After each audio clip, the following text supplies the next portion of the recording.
Hi, my name is Jim Hilborn, And I'm Tom Dinas. and we are the Small Business Doctors.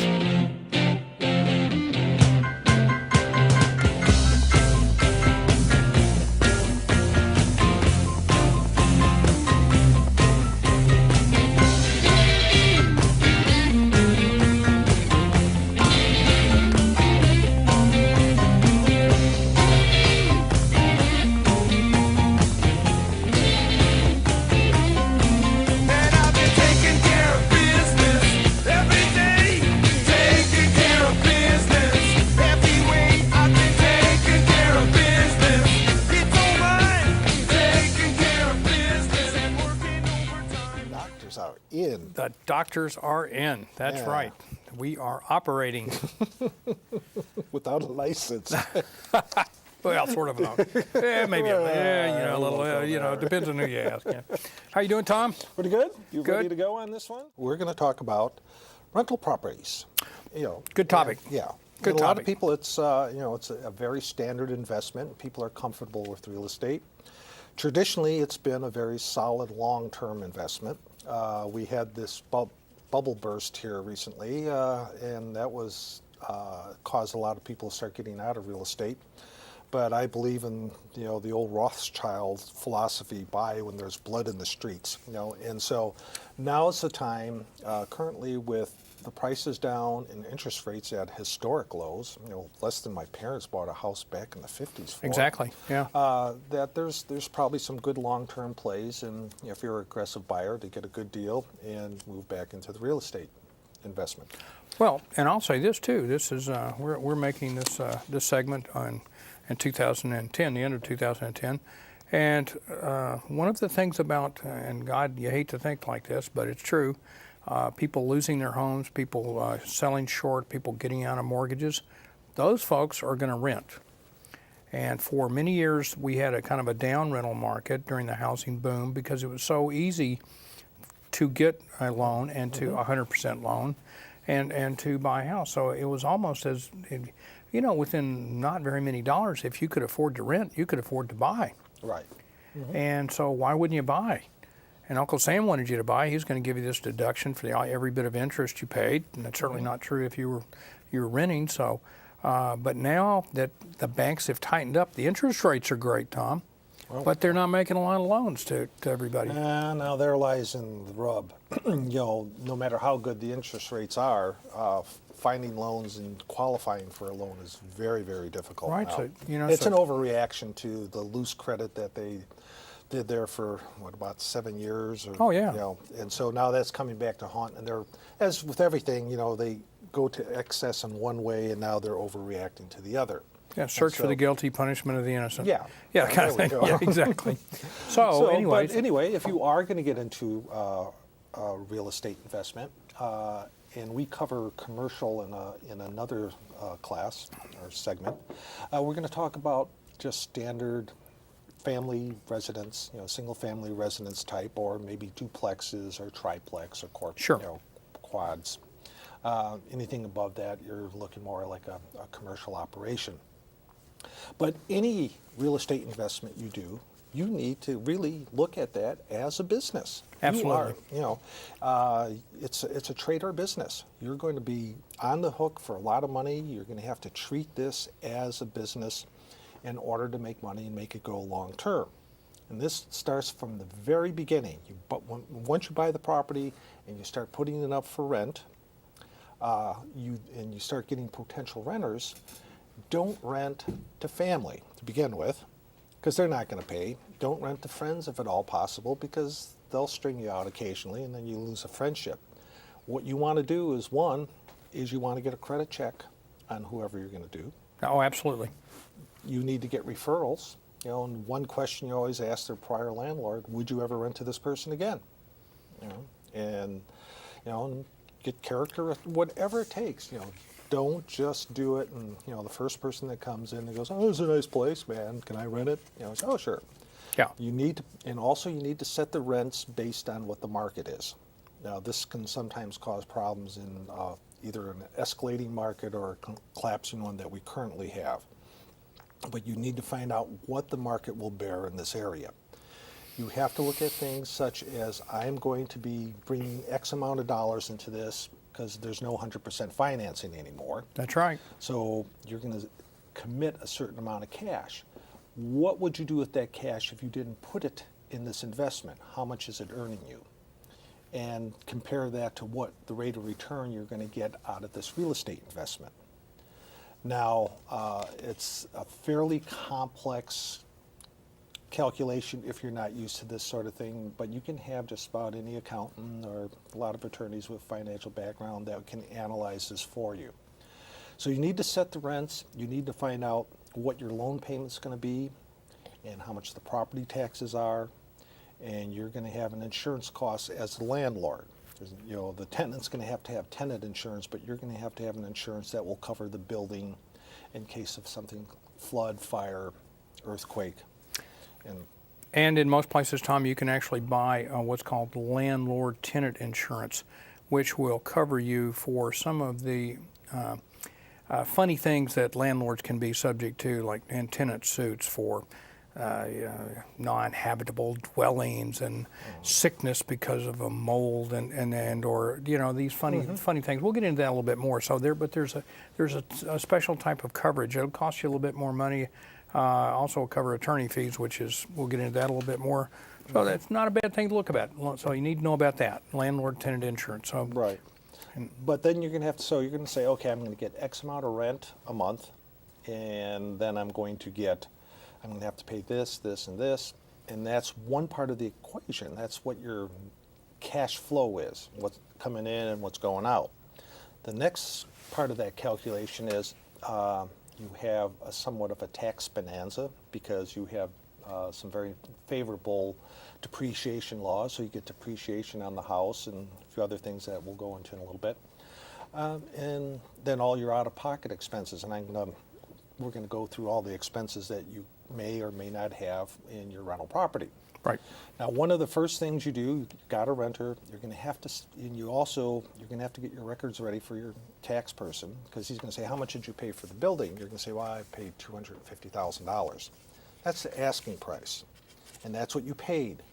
But included in that is there's going to be closing fees, there's going to be prorated taxes, and escrow accounts that need to be set up. And so you need to keep a copy of that closing statement in your records permanently, and also give a copy of it to your tax practitioner if you're doing your own, to keep it on record. Why is that, Tom? In case you get audited, you need to substantiate that. Right, and because you're going to write these things off a little differently. Right. Yeah. Now, when you buy a rental property, you're buying several things. You're buying the land, which for a tax person is horrible because you can't depreciate it. It just sits there until you sell it. You also buy the building, and the building gets depreciated over 27 and a half years. So you take whatever the building part of it is, you divide it by 27 and a half, and that's the amount of depreciation you get per year on that investment. Partial year, part of that amount. A very often overlooked aspect of that original purchase is there's things in that rental property that have much shorter lives for depreciation. Floor coverings, curtains and drapery, cabinets, all have significantly lower lives, 5-year, 7-year, and also paving. So if there's like large driveways, that gets depreciated over 15 years. So what you can do is you can convert what would have been maybe $2,000 a year into $2,500 to $3,000 a year for the first couple years. And Right. usually in that period of time, you always want to get more time in I don't like real estate for buying it and turning it around right away, like what was happening during the inflationary bubble. Well, that's speculation, really. Yeah, That's speculation. that's more speculation than investment. You buy I it would and say. hold it. You Right. buy something close. Don't buy something in another state or so far away that you can't personally go out there from time to time, take a look at it. I say you check need it. to drive by twice a week. That's what I Yeah. tell my clients. Yeah. And one of the advantages, one of the expenses you have for your rental property is your automobile expenses. You keep a mileage log of every time you go by there and check it out or go over there to fix something or do anything. or if you run errands, you have to buy draperies or whatever for it. Yeah. You know, all those miles are deductible. Now, last year it was 50 cents a mile, and the new rates have just come out today, and I didn't have a chance to take a look at them before we came out. But that adds up pretty quick. I mean, you Sure could put does. on, you know, if you put on 1,000 miles during the year, which isn't much, you know, if the place is 10 miles away going back and forth, you could save yourself $300-400 in taxes just on that one item. Yeah. So, So that's right. If you're in the real estate business, if you're in the landlord business, as I call it, then you really want to be take advantage of these tax. One of the almost the only, I mean, you know, other than the long-term investment of the real estate, it's difficult to make a killing on rentals. I mean, the rent monies that are coming in. Right. It's really what you want. The idea behind this entire business is you get. So you get time here to pay for your mortgage on a house, and that's a great thing if you've got somebody else in there paying your mortgage. But you can make it pay for yourself. You'll make a little money on rent. You make money on your deductions. You make money. I mean, there's Tax saving, you know, yeah. and you're careful. Now you're in business. Say you have you're doing the work yourself. Okay, you need hand tools. You need a particular saw. You need you know. This kind of stuff, those are all now business expenses because you're in the landlord business. now the IRS might look at it and say, well, you bought that saw, how much are you using it for your personal and how much for your business? You know, and sometimes you'll have to take an asset like that and allocate it between business and personal, but still you can get some deduction on those items. Yeah. You know, because you are using it for your business. You know, and a lot of people tend, you know, well, you know, I just use stuff I've had around. You are allowed to bring your existing tools and equipment into that business at the lower of its cost or fair market value at the time you start it up. Right. So say if you had a completely, you know, set of, you know, handyman's tools. You probably know, will if you're in this yeah, business. you paid $1,500 for it all, and you know it's worth about $1,000 now. You could bring it into the business for the $1,000. Yeah. Lower the cost or the fair market value. Also, you could have an office and home type, although I would never, probably very, very seldom use it for a rental unless you have multiple rentals where you could, you know. say Yeah, that we're not you- talking. I think you're going to be a little heavier than the one rental, but at some point, if you have several rentals, it'll be absolutely legitimate. I think. Right, because you have to keep records, you know, and the better records you keep, the more aggressive you can be in your deductions. You know, Well- I've had clients say, well, I don't want to take that deduction, I might get audited. No. Yeah. If you have good records, you take every deduction you can possibly take. And And the better the records are, the more deductions you can take. well, and I think that, from a legal point of view, now, as opposed to a tax point of view, landlords have to keep pretty good records. So you're going to rent this house, and you're going to want to have some pre-printed applications so that people can tell you where they rented before and where they work and this sort of thing.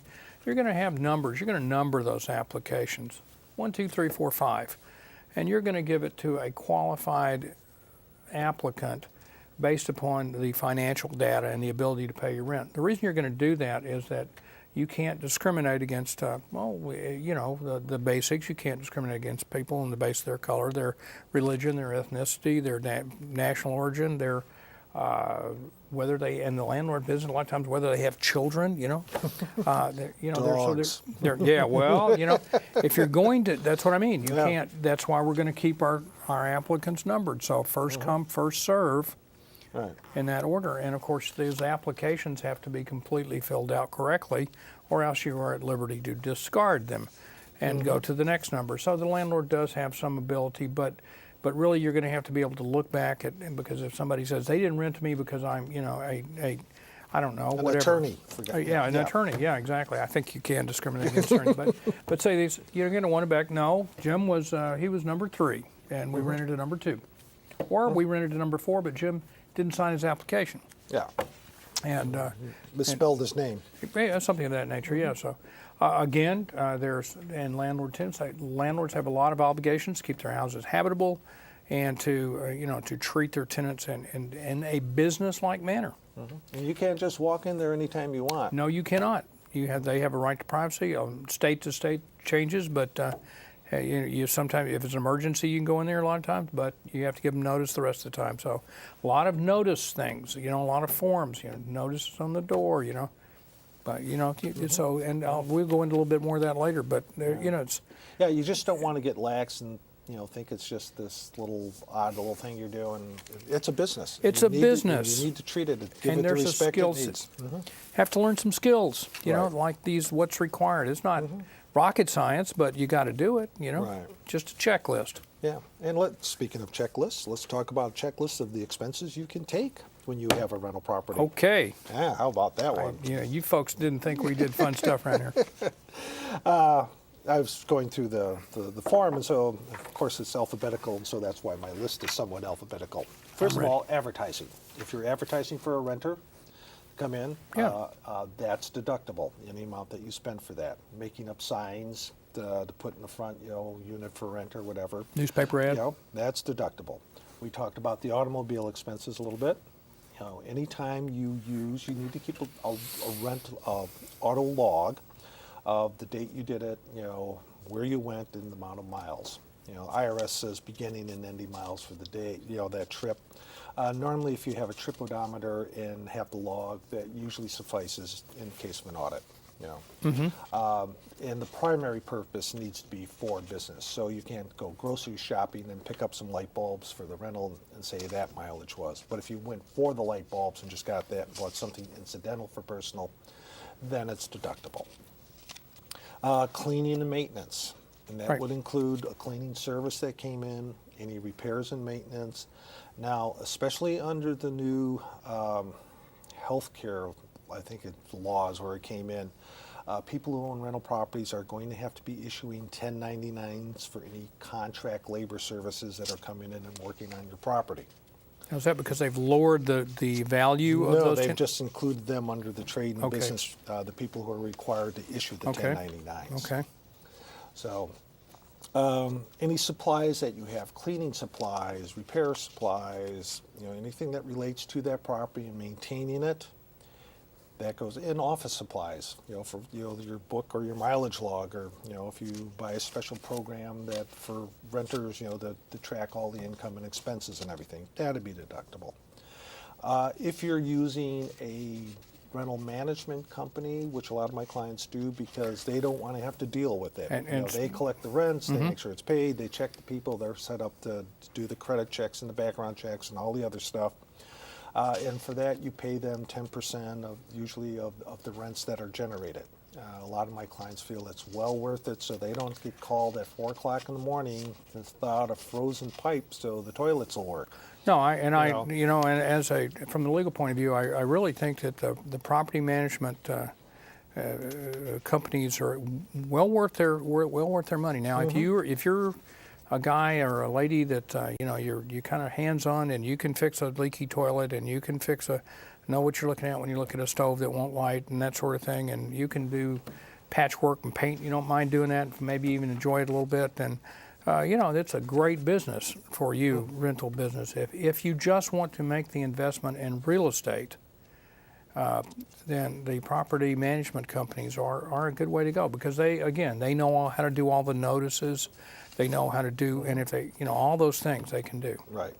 Especially if they need to get somebody out. There's all the procedures. And that they have to be followed. a crew of guys they can call in the middle of the night if it's a bad leak, and they'll go fix Right. it. Yeah. And then we have travel expenses. If you actually do have a property that's far away, and some people have, like summer homes that they rent out and whatever, condos. If you have to go there, the overnight travel, you can take not only the automobile mileage going back and forth, but also a per diem or actual expenses of your meals while you're there overnight. It has to be an overnight. And so you can add that. And once again, the primary purpose has to be for that. It can't be going over there and and just stopping by and checking on it and writing off all the miles. But if the reason you're going over there is for repairs or maintenance of it or checking or to sign a new lease or whatever it is, the primary reason, then that mileage becomes deductible. If you stay there overnight, the day of travel there and the day of travel back, and then any days you're there, you can take the per diem allowance for meals for those days. And that varies from location to location. It's published by the IRS, somewhere around $46 to $60 per person per day. Sure. So that helps there, ease that cost a little bit. And then we had talked about, homeowner association dues. If you're in a condo, those Exactly. things are deductible. And some charging enough- subdivisions, yeah. Hopefully you're charging enough to cover some of these things. It's one of the things you have to build into your pricing for your rent. Repairs and maintenance. This is the one area that probably causes the most problems with people who own a property, because there's a difference, a repair and maintenance of something. If you go in and you replace a light socket, that's a repair, and you expense it. So it means you deduct it in the year in which you do it and pay for it. But if you rewire the whole building, that means it's a major improvement and has to be depreciated over the 27 and a half years from the time of the improvement. IRS feels that big expenses are improvements, little expenses are repairs and maintenance. And there's always this, dance between the taxpayer and the IRS or the system as far as which is which. Taxpayers want repairs. IRS is always looking for, improvements so that you have to depreciate it. Right. And I wish I could give you and say, okay, if you do this and it's within this parameter, no problem. You never know. Just realize that if you're going in and you're patching a roof, some of the keys, does it add additional life to that building from when you bought it, or is it just something that maintained it from deteriorating? Is one of the key elements. But if you're making a large expenditure, it's always good to get professional advice and make sure that you're within. There's all sorts of court cases on it, and a lot of research you can do to check Sure. that out. And you're going to claim it probably, and then and as long as you have a leg to stand on it, the worst that's going to happen to you is that deduction is going to be disallowed, and you're going to have to depreciate it over time. So it's not like you're going to get in trouble with the IRS for Right. as long as you're Yeah. because they're used to arguing over these Yeah, things. and worst case scenario, you wind up paying a little bit more tax and Yeah. some penalties and interest. But as long as you do it in good faith and your intent was to do it right. Now, one thing you have to realize too is that you're a cash basis taxpayer, which means the rents are income when you receive them or have the ability to receive them. Now, if it's the rent checks in the PO box, and you don't go to get it, yeah, you still have it. You have access to it. It's an expense when you pay it. Deposits are sometimes a little bit of a problem. If I'll they're talk about refundable, deposits, yeah, let me tell you. they're not taxable unless you don't refund them. If they are non-refundable, they're income just like the rent. Lost rents is something I have a hard time convincing people. They say, I have a deduction, the guy didn't pay 3 months of rent, I got another $1,500 worth of deductions. I say, no, you didn't get $1,500 of income. You've suffered an economic loss, but not a tax loss. Well, I didn't get the money. Exactly. Since you've never got the money, you never recorded it as income, so you can't show it as a deduction because you didn't get it. Right. You already deducted it. So you always have to look at that and make sure you don't you actually be double deducting things. Then the normal expenses, your interest, the mortgage interest, and now the mortgage insurance premium is also considered deductible. Oh, all right. Like the interest is. Should be. Property taxes paid. Sometimes, in some states you can slide for a year or two if it's not in your mortgage payment, but it has to be paid to be deducted. In some states there's a little bit of a issue on that because it goes against the lien against the property, but for the most part the IRS says you got to pay it. Now there's been some things in the last couple years when they said you can move into your house and if you live there for 2 years or more and sell it, you could take the exclusion of up to $500,000 for a couple or $250,000 if you're single. Right. So I advise my clients, and a lot of people did the same, is you sell your house, you move into your rental. Live there for 2 years, you sell that, and then move into your next rental. If the marriage survives, it Yeah. actually turns out to be a pretty good deal. Yeah, exactly. The IRS found out that, said, that's probably too good of a deal, and they tighten up the provisions on that. And there's some restrictions on that and some depreciation issues you have to recapture. It's an area that if you're going to be doing that, you definitely need some professional advice. You need to get in with somebody who knows what they're doing. And as with all things in tax, it could change tomorrow. Tomorrow, yeah, So, absolutely. yeah. and one of the frustrations we have in tax planning with rental properties or anything else is we can't plan long-term because when you have tax changes coming in massive ones, 2 and 3 times a year, it's hard to gauge what's going to happen. So you need somebody on your financial and legal team that knows how to guide you through. That's what we always say. You know, you need a team. If you're in business, you need a team that And people this keep is a up. business, and Yep. I hate to keep harping on the same Yep. thing, but that's the fact of it. And the more you treat it like a business, the better that investment's going to be for you long term. Yeah, that's So- right. You know, and there's definitely some problems from being landlords. You have to be really careful about some of the discriminatory and landlord issues and tenant issues, how you treat your tenants, how you treat their money, Right. that sort of thing. But once you learn those things, it can be a great business to be in.